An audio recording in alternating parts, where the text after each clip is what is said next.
right, I would like to welcome to episode 6. I have personally been waiting. This has been a 6 episode in a waiting. I've been waiting till spring ball was over with for my all-time favorite guy, favorite guest, funny man, the myth, the legend himself, Rich Rodriguez. Rich Rod, how we doing today, brother? Yeah, I thought maybe you forgot about me. You got these big time coaches on here, and then all of a sudden, episode 6, I finally make the cut. So at least I'm on. I'm on. It's all good. It's all good. No, hey, spring ball. I'm not messing with you when ball's in play. I've learned I'm not getting hit with a headset. I'm not getting hit with a walkie-talkie. I'm out of the way. First call after the day after spring game, so I'm good It to was go now. actually brilliant. I think it was Dusty's or somebody's idea down here to go with the walkie talkie, which I never thought about before. One, they're cheaper. They're a little more durable. So if you toss them on, happen to fall out of your hands during practice on a soft turf, it's going to be okay. So the walkie talkies worked brilliantly for us this spring. Somewhere right now, Ken Crane is rolling over. He figured out he's just lost thousands of dollars in headsets. But hey, so in my time on in this game and as long as I've been involved with it, I can't think of one thing that's changed the game of football like the read zone play. And I know you were very instrumental in doing that. And you're all from everybody that I know, unless there's some other guy claiming it. To my knowledge, you're the guy that really started read zone. How did you come up with that idea to run read zone?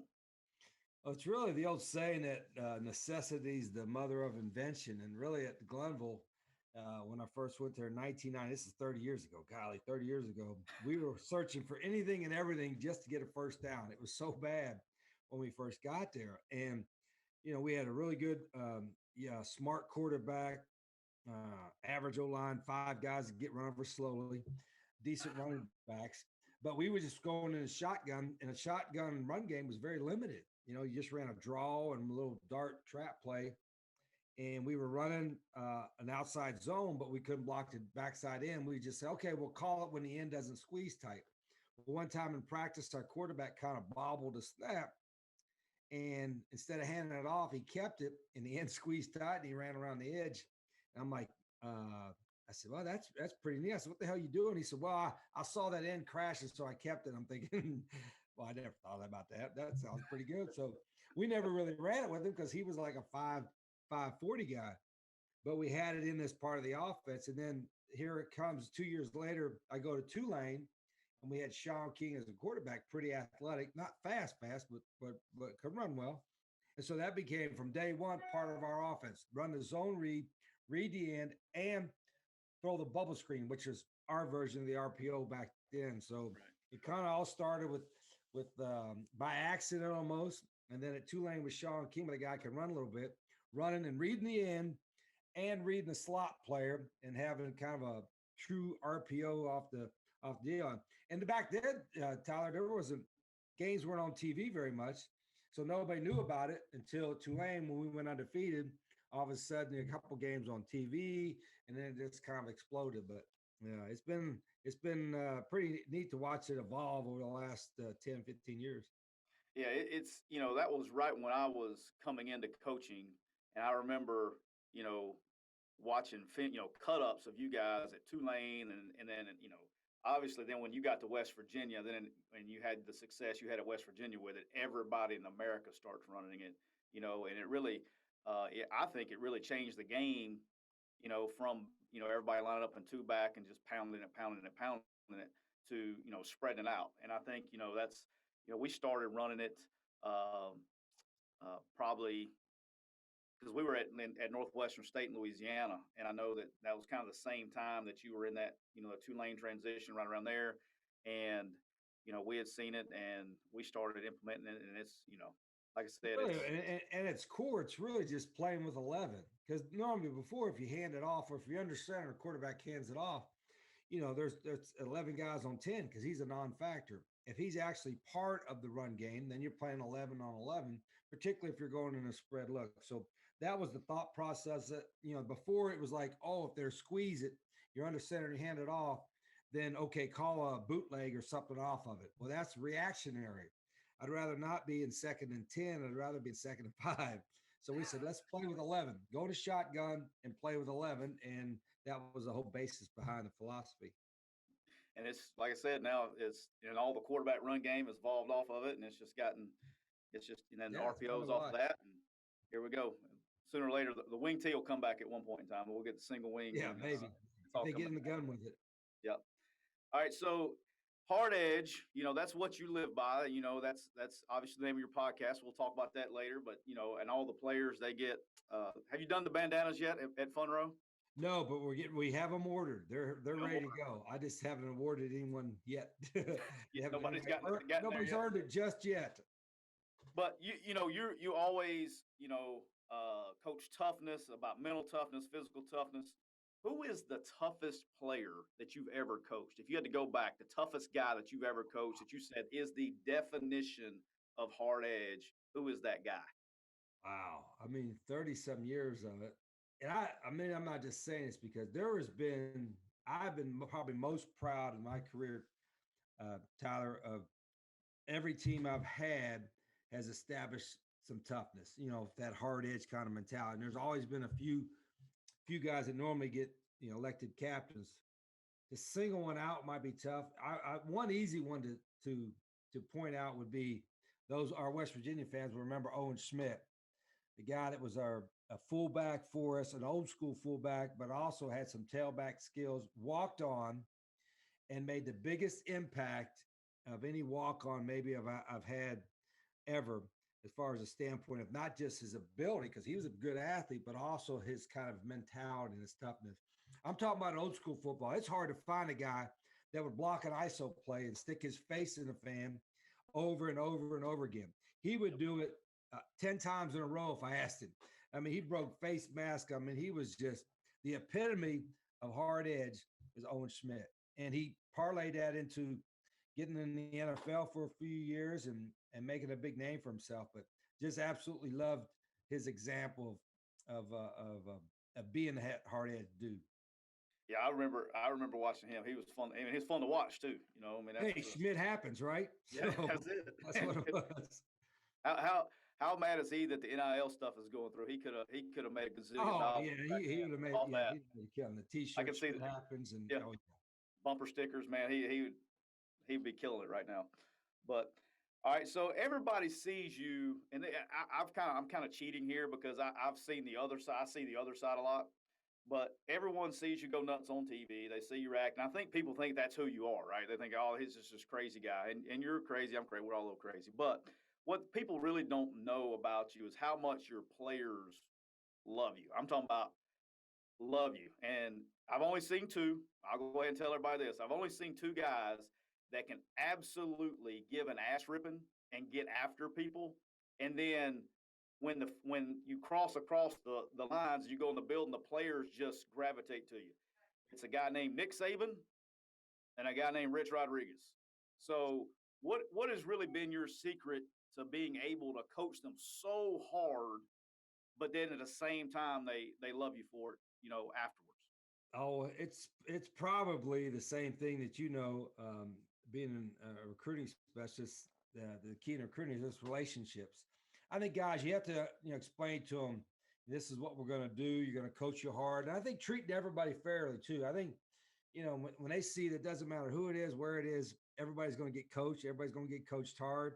And yet, when you cross that line and, as you said, get back off the field, you can hug them up and explain this is why I'm doing it, and they can tell whether you make it. You're really trying to help them have success, or you're really just being a prick. You know what I mean? Right. And sometimes if you just look at them, feel like, man, that guy's just a prick. He's just a mean guy, whatever. But they don't see the behind the scenes stories. What allows you to coach like that when you have a relationship with them and how you tell them. Sometimes it's tough love, but it is love involved with it too. And I think any good coach, whether he's in recruiting or whether he's coaching these guys on the field, can push them to where they can't take themselves, and yet the guys understand why they're doing it. Yep. Yeah, that's the I always had a saying, before you can get on them and get on there and chew their butt, they got to know that you love them and you respect them and those things, because you could lose a guy too if they don't know what you're talking about. Like, if they don't know that you love for them and you care for them and everybody's getting it and it's fair, you can lose them. And that's one thing that I've always Because I get Rich Rod questions all the time. Was he always like that? It's like, no. Which brings me into the next question, which I also think is a key component to this, which this it's my favorite, is the candy bucket in the office. So right now I have to ask, what is in the candy bucket right now in your office in Monroe? Actually, I just emptied it out, or just got emptied out yesterday and I gotta go to Sam's. As you know, Old Miss May broke the record. I was spending a couple $100 a week in candy because my office was right on the way to the team meeting room, right? Yes, it was. So here it's a little bit out of the way, but we had the peanut butter pretzels, which was a new thing. I didn't have that before, and the big peanut M&Ms, the peanut M&Ms. And so those things go in a hurry. So I'm actually dead out of the peanut butter pretzels and the big peanut butter M&Ms. So I'm gonna have to load up again. Those are pretty popular. Now you're talking about the peanut butter pretzels where the pretzel is on the outside and the peanut butter is filled in the middle? Oh yeah, that's been that's right. Pretty popular right there. True story. True story. This is something everybody wants to know about stuff about Nick Saban that's never been told. Here's something that very few people know. We are going, we fly everywhere and we're going to a game. Well, Amy, which was our nutritionist, best in the business at Alabama, she would have these, nutrition bags, is what they call them, snack bags for all the players when we get on the plane to eat and snacks like that. And so, she's real big, on nutrition, da da da. Well, Miss Terry, okay, that's Nick's wife, who's really the head coach at Alabama, which people don't realize, okay. But Miss Terry, I don't know where she went or what she did, but she had this bag of some snack somewhere of these peanut butter pretzels. I had never had one before.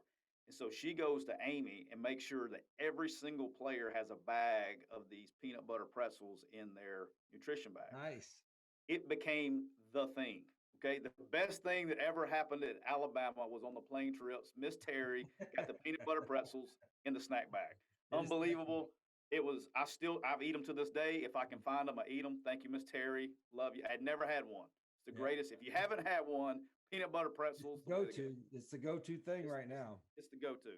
But the candy bucket, this not like some people think candy bucket. Okay, he's got some sweet tarts. No, Pablo. We'll tell why we call you Pablo in a little bit.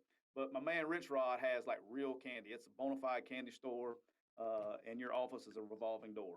Yeah, it's also a way for me, like I always see the offensive guys, skilled guys, quarterbacks always coming in, but it's a way to get the big guys that come through. The defensive big fellas will join you. They got to grab candy. So when they come in there, they got to say hello. They got to, we got to have a little conversation. So that helped me, learn our guys everywhere I've been. But that helps because candy will draw a lot of, especially the big guys, the big heavies love some candy.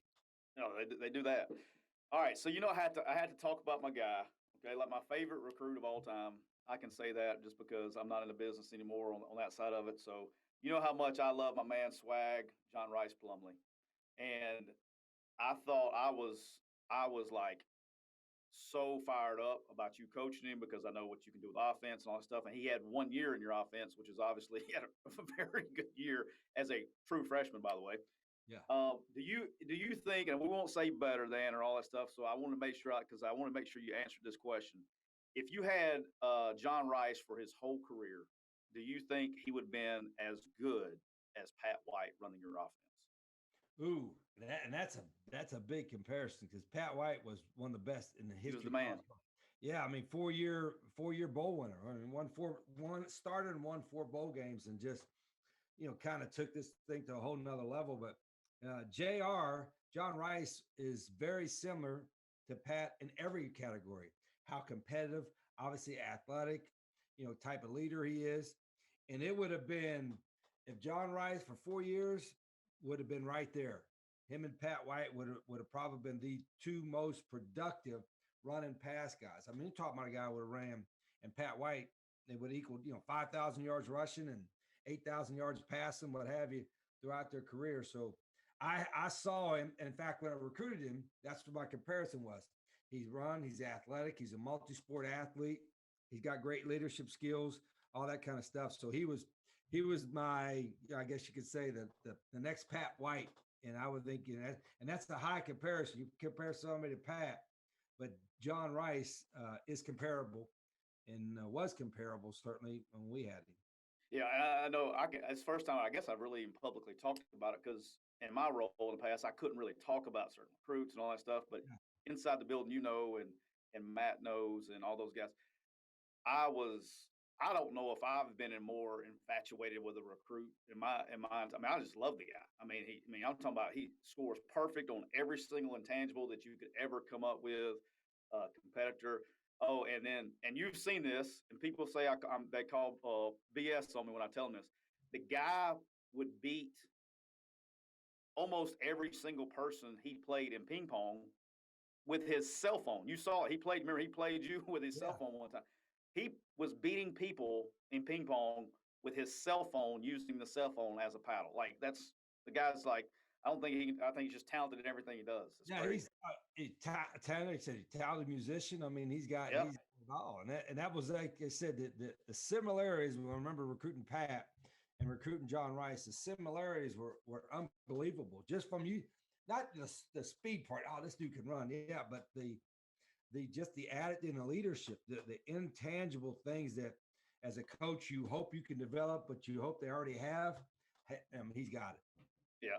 And even though obviously I'm actually across the street now, but hey, I still like I'm a fan, man. I love the kid, everything about him. I'm always pulling for him. Every time he's playing, I'm watching, and just love the kid. So, all right, so you're back in Louisiana now for the second time. Yeah. Okay, and I know you had a stint before. What is your favorite Cajun food? Well, and I do like me some Cajun food. I don't like the hot stuff. Raquel can tell you, no peppers, no onions. Only cooked vegetables going to be corn. But so I am kind of picky that way. But I like crawfish when it's warm. You can't eat it cold. But if you was going to go to the charboard oysters at Drago's, is something to die for. And I'm not an oyster eater. I don't like a lot of that foo-foo stuff and don't eat avocados and all that other kind. But charboard oysters at Drago's, the way they make it with the Put cheese garlic on top. butter type of sauce, and you just dip your bread in the sauce is good enough. But yeah, that's the go-to. Go to Drago's, the charboard oysters. If you've never had them, you probably have if you're listening and you're in the South, but it's unbelievable. And then we got, in Mobile, okay, my spot was bluegill. Okay, so bluegill is on the causeway down in Mobile, and they would have, and I don't know if you went with us or not, but we were in Mobile recruiting. I know me and Matt went. I think somebody else was with us, and we got like 2-3 dozen of these char grilled oysters. Exactly what you're talking about with the Yeah. bread, and then I make my own cocktail sauce. Okay, I tell the waiter to bring me as much horseradish as she can bring me, and I put just a little bit of ketchup in it.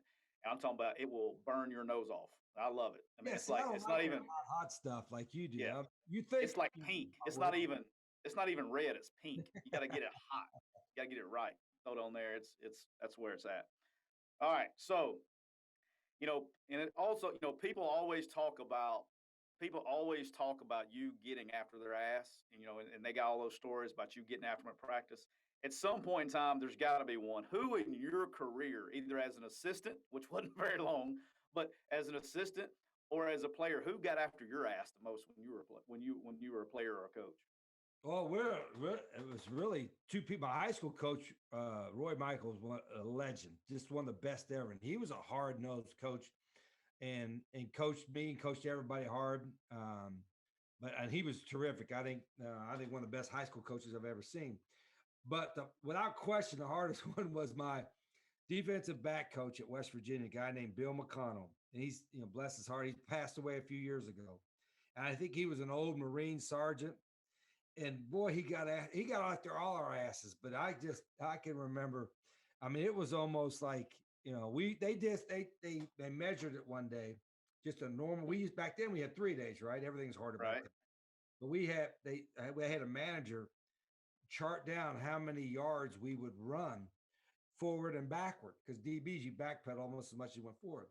And in one practice during 3 days, just during 3 days, they figured it out it was 5.6 miles forward and 4.2 miles backwards in one practice. We were the best shape of our life, and he was on your ass we couldn't, this is how hard practice was for us DBs. We could not wait to get to the team periods where you could at least rest for 4 plays when the twos got in there. So if you were in there for 4 plays, then you could rest when the twos were in there for 4 plays because the individual was murder. And for me, it was probably the best chance I had because I probably wasn't the greatest athlete there, but there were a lot of guys that quit. I went there as a walk-on wide receiver. They moved me the first day. That's how much of an impact I made to DB. And I was too scared to say anything, but it was the best thing to happen because I got with old Coach McConnell, who was such a hard ass that guys in front of me were quitting. And so I got moved up the depth chart. I'll tell you one quick story about Coach McConnell. We're back then, I'm dating myself, Tyler, but that's when you had the 16 millimeter film, right? Yeah, that's before my time. Old school film. And so you had to go in a room and it had to be a dark room so you could turn it. So you had to turn the lights off. Well, he was a chain smoker. And back then they didn't, coaches were just smoking in the meeting room. They didn't care. So we're in this small room. It's dark. He put the film on it. It's reeling on the deal. And he's chain smoking and smoke is filling up the room. He's jumping my ass and some other DB's ass about it. And he's telling me, don't you see what you're doing here? Look how you're lined up. And I'm like, Coach, I really can't see because the smoke was filling up.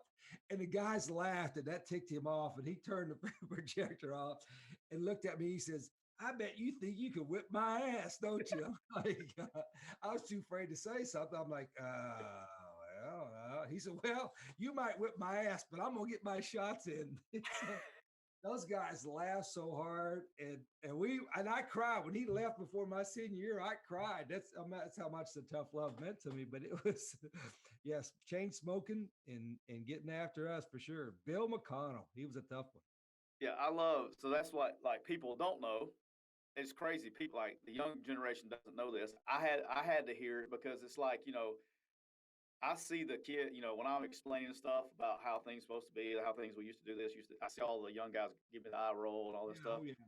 So we used to eye roll too. And it was because like when I started GAing it, you know why they call it a cut up? Because we used to actually have to go in there and cut the film and splice the film. That's why it's called a cut up. And so, and I tried to explain the reason why it was called a cut up to our guys the other day. And they thought I was crazy. And I was like, it would literally, because I was a student assistant in GA doing that. And it would take, if you wanted to create a third and long red zone cut up, it would take about 2.5 hours.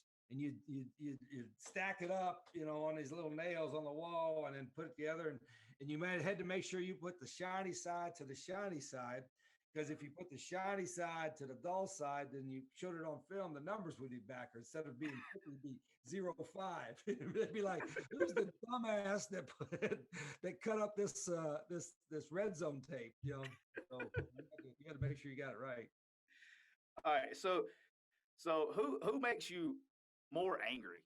Now I'm talking about, when I say this, I'm not talking about now. I'm talking about they have to be, under 18. Okay. And she's actually listening right now, so because she's doing all the editing. So who made you more angry, Rhett or Raquel? Oh, that's a hard one.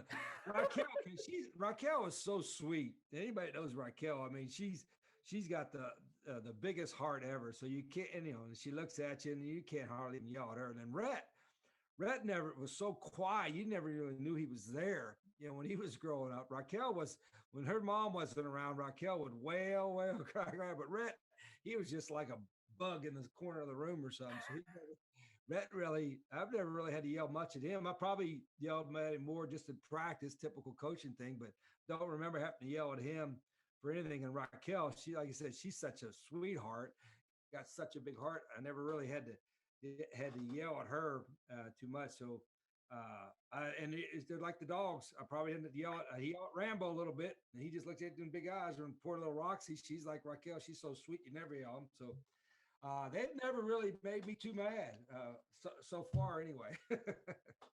All right, so that brings it up. So everyone in your family, including the dogs, have names that start with the letter R.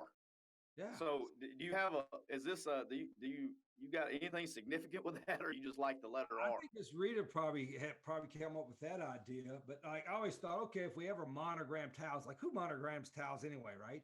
But if we did, we could just put RR in all of them. It could be anybody. So But no, I just think it kind of flows right. It just kind of like R. We don't have to think about it. It's like I heard the story of somebody asked Coach Jim Harbaugh at Michigan why he always wore the same outfit. You know, why the khaki pants and Yep. the blue Michigan shirt every day, same thing every day. And I guess Bo Schembecker was there similar. And his answer was brilliant. He goes, I wear the same thing every day. He's got a closet full of khaki pants and blue shirts because when I wake up, that's one less thing I have to think about, but I have to wear. I'm like, that is brilliant. Yeah. One less thing to think about. So we know this. If we get another dog or whatever, it's going to start with an R and then we'll go from there. There you go. I like that. I'm good with that. All right. So Monroe, Louisiana is home of Duck Commander. Okay. Yeah. Love it. I'm a big fan. Okay. Since, Mississippi State here in Starkville, they got cowbells. That, in Mississippi, they ring their cowbells. Will we ever see Funroe with duck calls in the stands? You know what? That's kind of brilliant. I've never really thought about that. And those guys, and I haven't met those guys yet. I know they're just up the road here, and I'd like to someday. But that would have been something that would have caught on huge. I think that, Let's yeah, do it.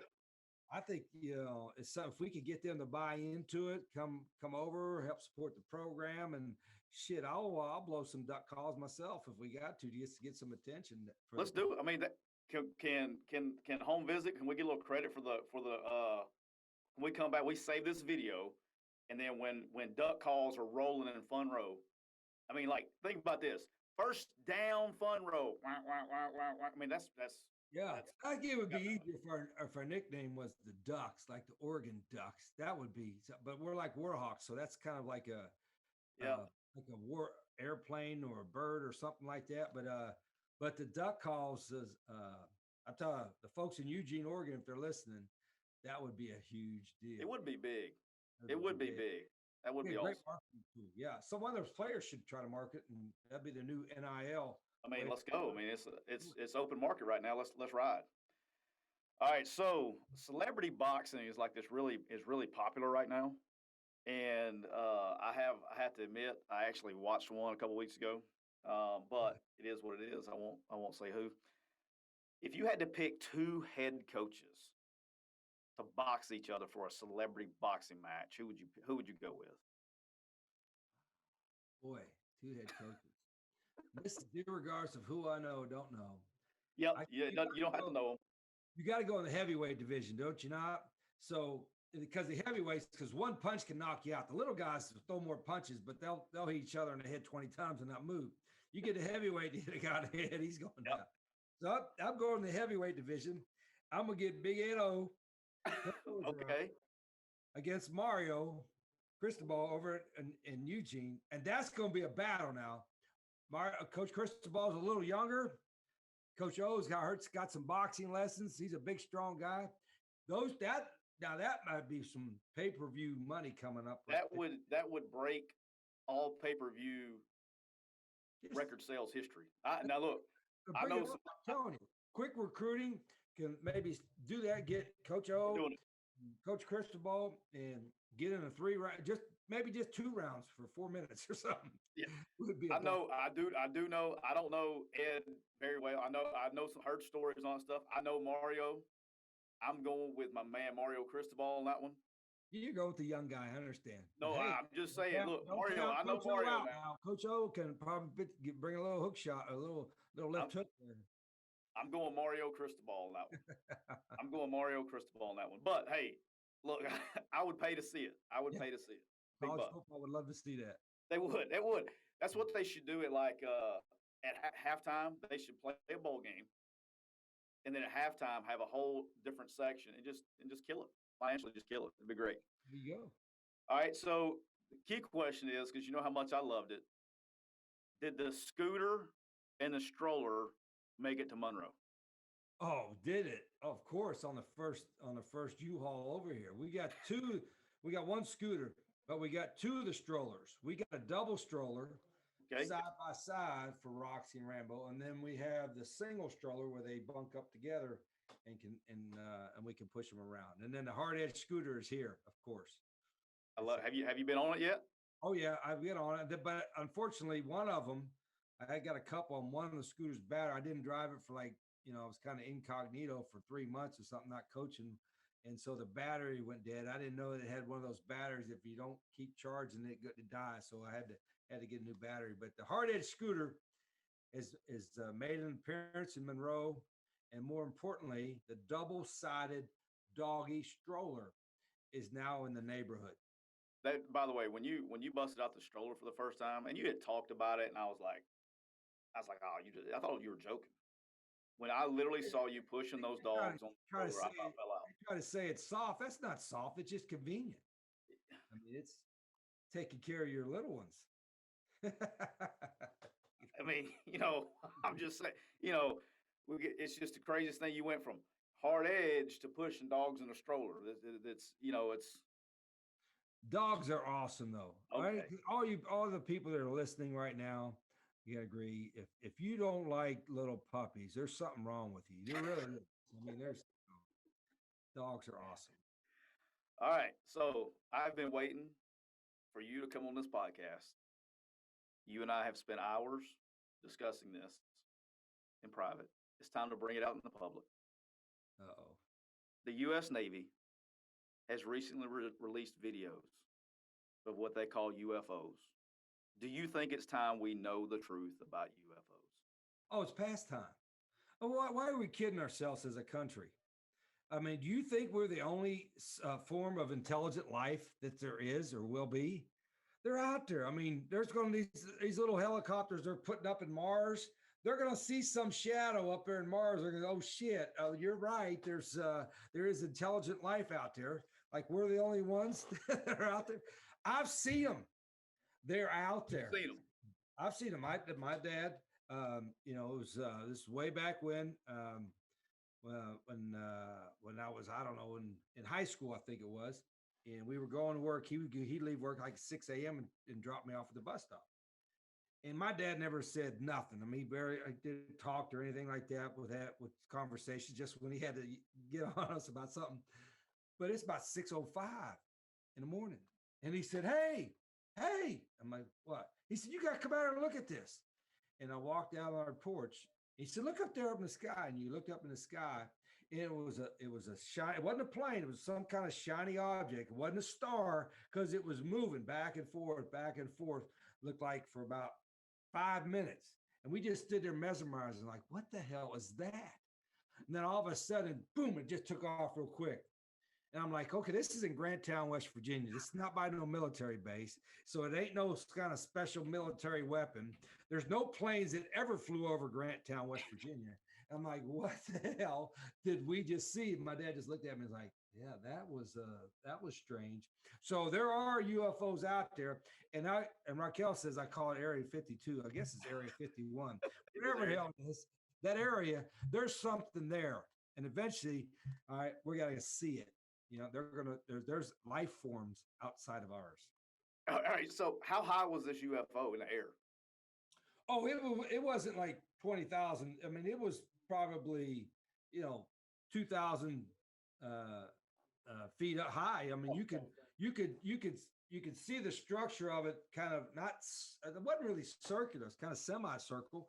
And it was just shiny. It was like, oh, it can't be a star.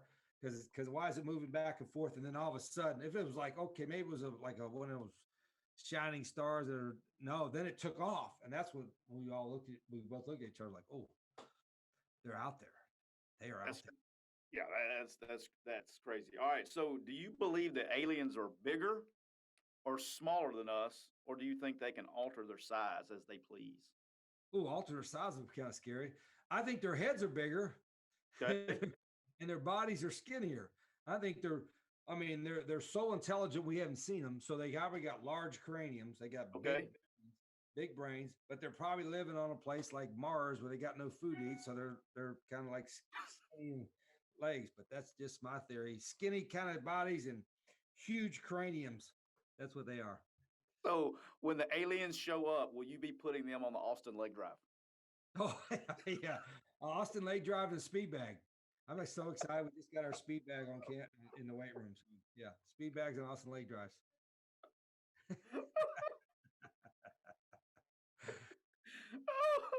You gonna drop them, make them do push-ups? And controlled push-ups, not this kind of stuff where you go halfway down, halfway up. You got to control, go down. Like you can make 10 push-ups really feel like 100 if you want. And so, yeah, if you're soft, you got to do push-ups. All right, all right. So, and now you have your aliens. You believe in aliens and UFOs and all that stuff. I've never seen a UFO, so I can't. But I'm with you. I'm there. But do you think we should really like? Do you think we should know? Do you want to know, or would you rather not know? Good question. I think we have a right to know, right? I mean, don't keep it from us, because what happens if you get abducted by one, or what happens if they kind of land in your backyard? And you're like, I would have been ready to be warned for that. Like, I'm interested. It's like I have this new thing. I mean, I don't have guns. I have a burner gun that shoots, pellets, these gas pellets, the thing. So I would like to know. You got a gun that shoots gas pellets? Yeah, it's. I'm telling you, if you're listening out there, it's maybe the greatest thing ever, because shooting a gun is obviously very dangerous. But shooting this kind of gun, it can incapacitate someone, and it'll shoot those gas, whatever pellets that do that little what do you call it? The smoke, and makes your eyes. Tear gas? What's that? Like tear gas? Yeah, like tear gas in these little pellets. And look it up. BYRNA, burner gun. It's a great piece of protective equipment. Well, if aliens land in my yard, I don't want to kill it. I want to find out what it is. So I'd take my burner gun and aim for that big head of theirs, knock him out, and I try to wrap him up, and then take him to NASA or whoever, to government, and say, hey, I helped capture this alien here. I shot him with my burner gun. Find out what the hell's going on. So do you think that if they have enough technology to fly in spaceships and land in your backyard, that your burner gun's going to have effect on them? They don't know nothing about burner. It's new. They may know how to handle a Glock or a 22, but they ain't got nothing for that tear gas coming out of that burner. That's great. Oh shoot! All right, so the other thing we've talked about a lot, because you know my feelings on this. Do you believe in ghosts? I do believe in ghosts too. Have you seen a ghost? I have heard a ghost. You've heard a ghost? Yeah, I've heard it. I've heard it. Here's another story. Same place, Granttown, West Virginia. We lived in this old not farmhouse, but old house, like 100-some years old. And so there's a lot of things that were kind of creepy about it at the time. But it's a great place to grow up. And my mom and dad were great with us having that house. But anyway, there was a story that we bought it from an old Army colonel, and there was a story that somebody had died in that house. And the babysitter for the old Army colonel once came to the house. I believe they told my mom or somebody that she quit working as a babysitter because she believed that there was a ghost coming to that house that was lived in that house, and that she would never step foot in that house again. And I'm like, oh, okay, whatever. I really didn't believe in ghosts. And so anyway, one night, all right, the house is kind of up on a hill a little bit, and we heard a pounding, like going up the steps. Like as soon as you go in the house, there were steps that went upstairs. We heard noise going like somebody walking up the steps. Then a light come turning around and disappearing. And I'm like, did you hear and just see what I saw? I don't know who else was with me. It was my mom or my brother or somebody. And I thought, okay, maybe it was a car that turned around in the driveway, and that's where the light came from. So we went down and turned the car lights on. Nope, it didn't make it up the hill. And make it up the hill to the door. And then where did the sound come from? Well, the sound came from, I don't know, the steps that they said exactly had happened before. And then it went to a room, which happened to be my room I was sleeping in, and disappeared. I'm like, okay, this babysitter has something going on. There's a light that came up we can't explain. There's a sound went up the stairs we can't explain. And then there was also, the light disappeared into the room I was at. Well, do you remember the movie Amityville Horror? Yes. Movie. And they woke up one morning in one of the rooms, there was like thousands of bugs on the floor or whatever it was. Yes. True story. in my room where that light went, where that ghost went. I came home one night. It was late. It was like 12 o'clock, 1 o'clock in the morning. And I was putting the window down because it was chilly. And it was one of those older windows and you had to jerk it down to close it. Well, I couldn't get down. I couldn't get down. I couldn't get down. All of a sudden, it slammed down and my fingers got caught in between the panes of the window. Ow. And my knee hit the glass and broke the glass, just like it happened in Amityville Horror. And then, so I had blood on my hands. I had to yell to get somebody to get me out of there. So that's kind of creepy. And then I woke up and there must have been 1,000 flies dead underneath the windowsill in my room. Ooh. That's where the ghost went. So long story short, there's probably some ghosts out there too. All right. So a lot of people don't know this. So my wife, okay, grew up in a haunted house. Okay. And their whole family has just a ton of ghost stories, right? About things that happen in the house. Like her dad's seen apparitions, the whole deal. And so, I'm from Anniston, Alabama. I'm like, whatever. I don't believe in ghosts. Da, da, da, da, da. Didn't think anything of it. So flash forward, we're dating, we're together, whatever. And so we're at her house and we're asleep. It's nighttime, about 3 o'clock in the morning.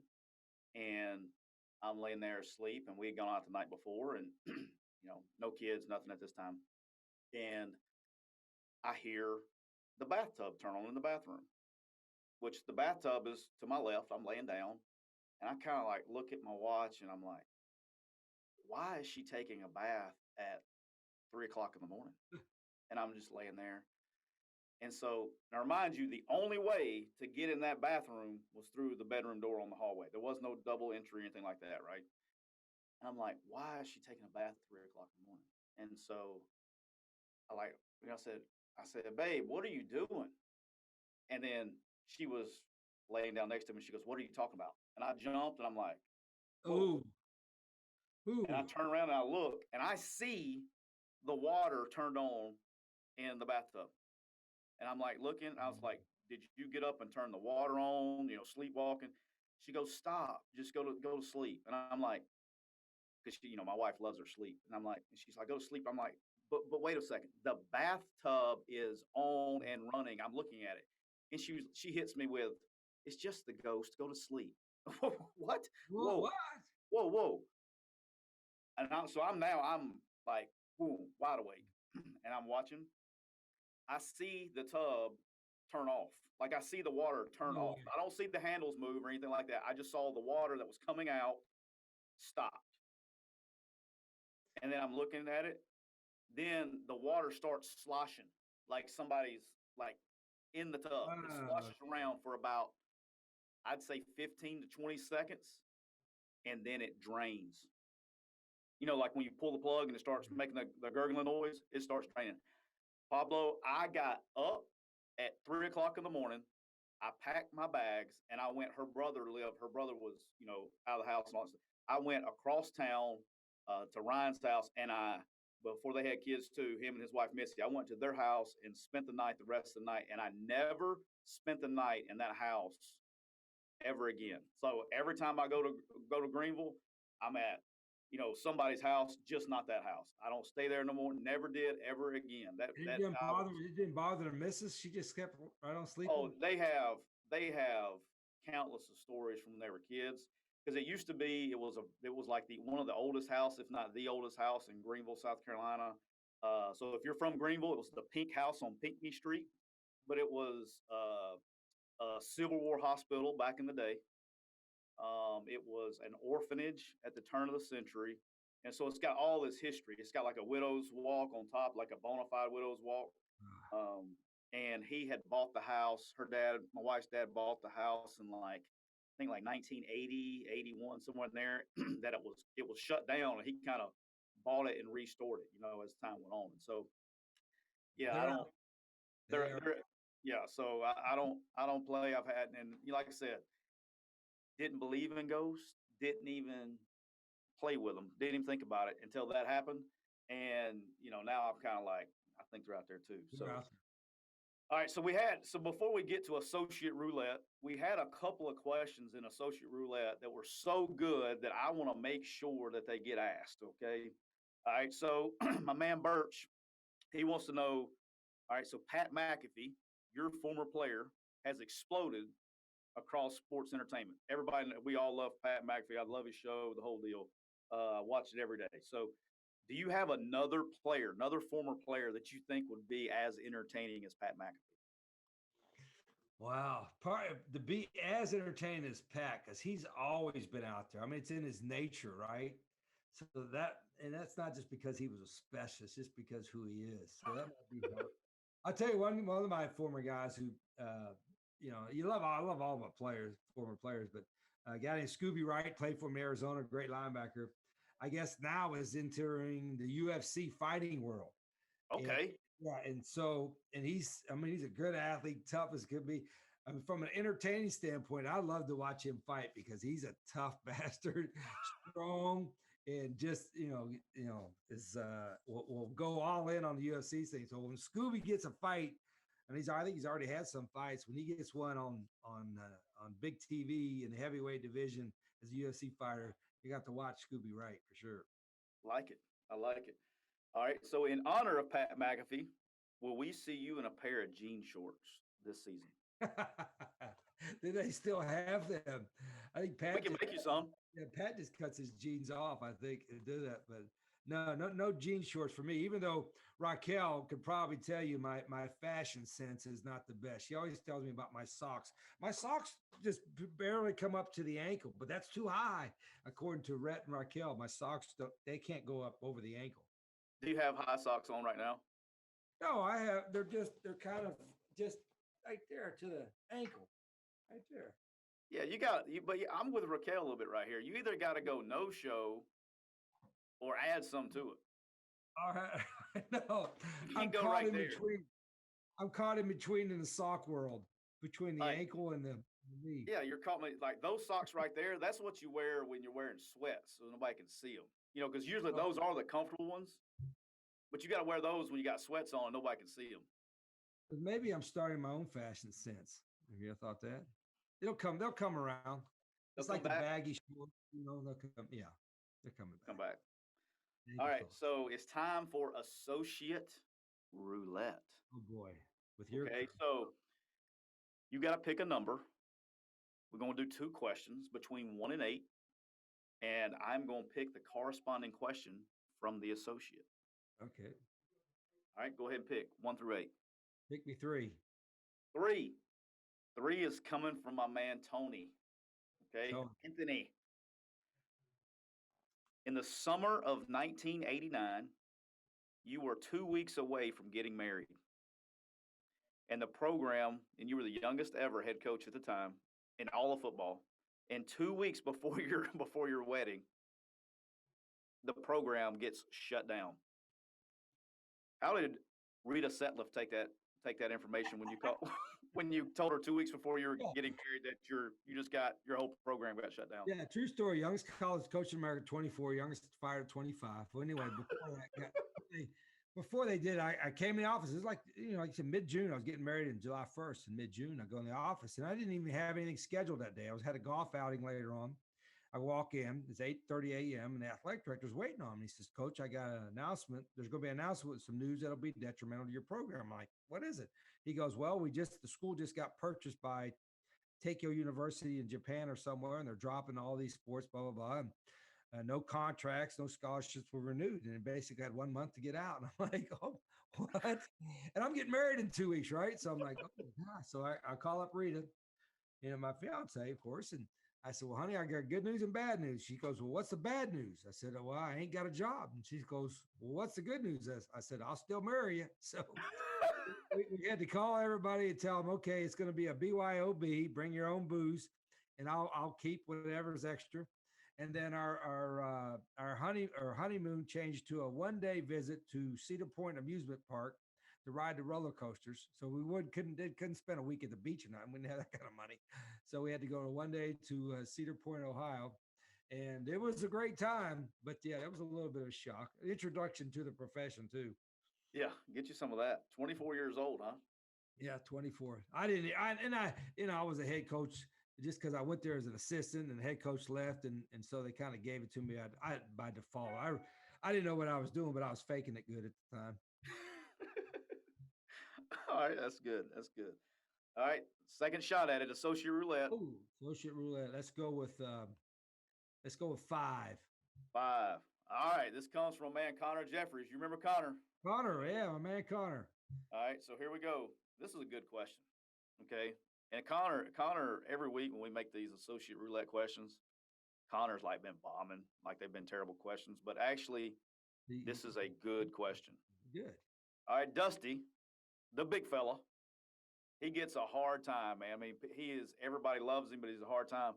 In a serious moment, I know we've been joking around a lot, but in a serious moment here, what does Dusty really mean to you, and what has he meant to you in your career? The big fella, but he does got thick skin. He's heard it all, but he's been with me in a lot of places. But here's what Dusty is. Dusty understands ball. He's been with me 5 or 6 different places, but he understands football. But more than anything, he gets people. I mean, he's got a great sense of humor. He can communicate with anybody and everybody, and he's willing to do anything. It's like sometimes you want guys in your program that I really want to do this job. I really want to do that. Dusty will do anything, and he's good at it, and he's sharp. I just love him. He's like part of the family, and he's making a big part. He came here as at Monroe, basically as just my analyst, and within a week and 2 weeks, he became chief of staff. We call him chief of stuff, really chief of shit. I mean, he does anything and everything. And like I said, he's got a great personality. And as we speak, I think he's on middle campus. They got some kind of campus-wide things going on, and he's in a dunk tank, ready to get dunked, representing Monroe ULM football. So, and it's only about 50 degrees today, so he's going through some pain right now. Oh my goodness, I love him, man. We didn't get to spend, we only had that year together, but man, I love the guy. I think he's awesome. But yeah, he is as good as they get.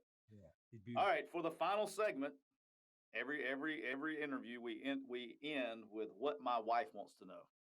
Okay, so Erin, my wife, and she was all fired up because it was you. Yeah. All right, so she said it's an interesting question. I already know the answer to it, but it is a good question. It's a wife question. If your son was playing in the national championship game, would you rather be coaching him or watching from the stands with your family? Wow, Aaron, that's a great question. And actually, I've had a chance to experience a little bit of that when Rhett got his first start in college against UCLA at the Rose Bowl. I wasn't coaching Arizona at the time, and so we went to the game, sat in like the upper section at the Rose Bowl, and watched him. And it was thrilling but frustrating at the same time because you couldn't. I mean, you could yell things out like it's cover 3, don't see, right? Or do this and that. And he couldn't hear you, and 2, you're making an impact.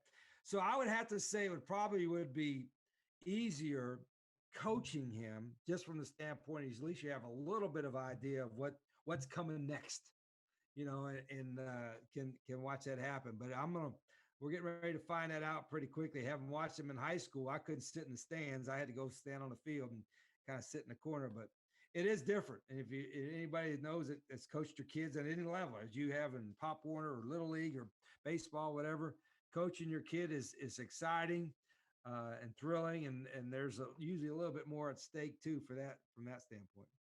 Yeah, it's been, and I'm first time I've ever had a chance to do it right now, coaching his baseball team, and we have a lot of fun, but it's kind of funny because, just probably like Redhead, I'm sure he's like, growing up, he was in my position room, meetings and all that stuff from the time he was, he had our interest early. So, I mean, from probably really starting at South Alabama. So he's probably at the time, he's probably, 7, 8 years old, 6, and he's been in was always in my position meeting rooms and all that stuff. And so he's kind of seen me,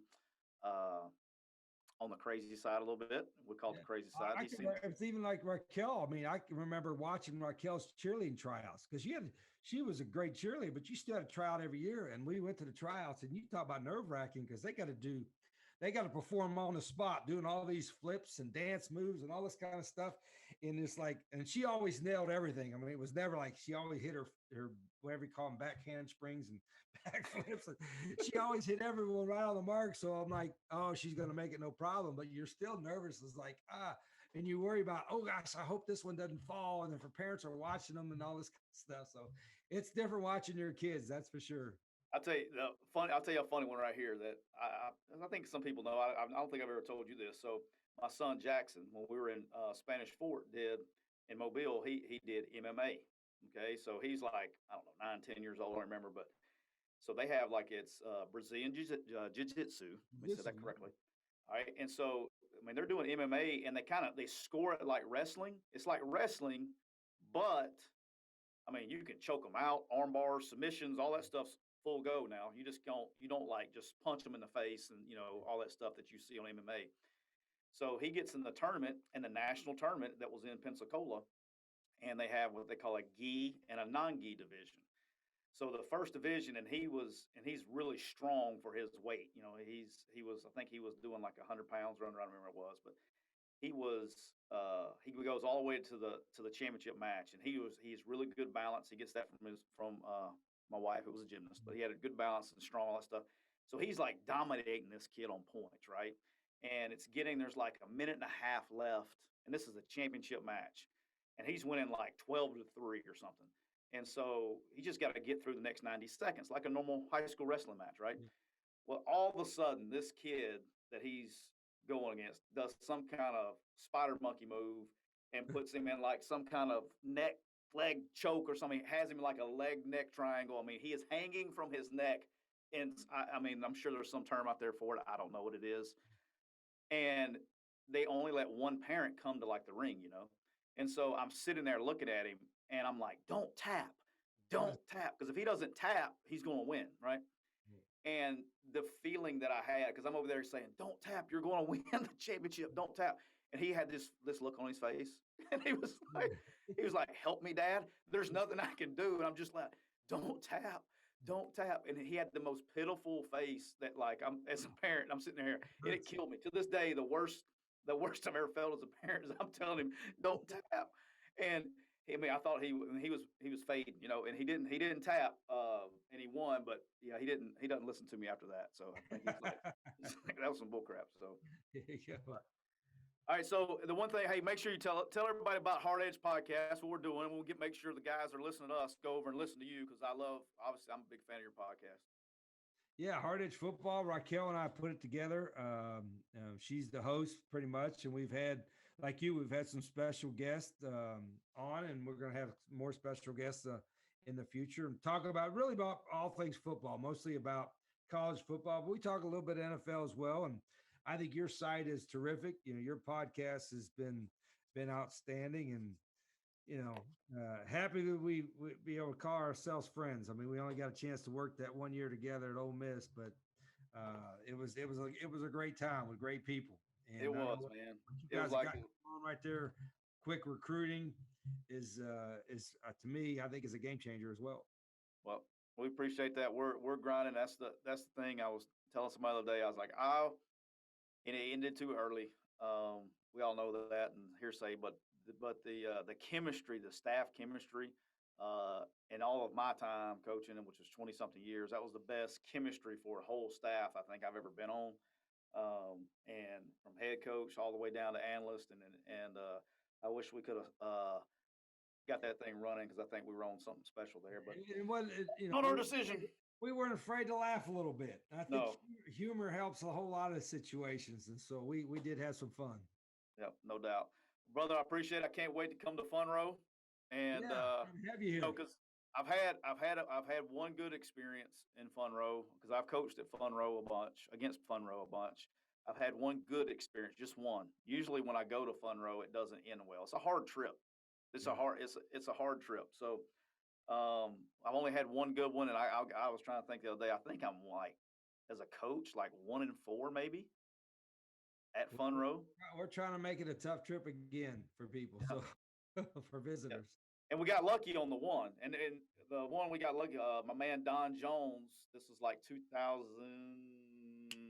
11 maybe. My man Don Jones, they were leading. Monroe was leading in the fourth quarter, about 5 minutes to go, and they were punting to us, and he blocks the punt and scoops and scored, and we won. So we kind of fell into one there. So tough place to play, but I know I can't wait to watch you guys cut loose and run a little bit and get that hard edge back to Fun Row, baby. There you go. Appreciate it. Thank you, Pablo. Have a good one, brother. Appreciate it.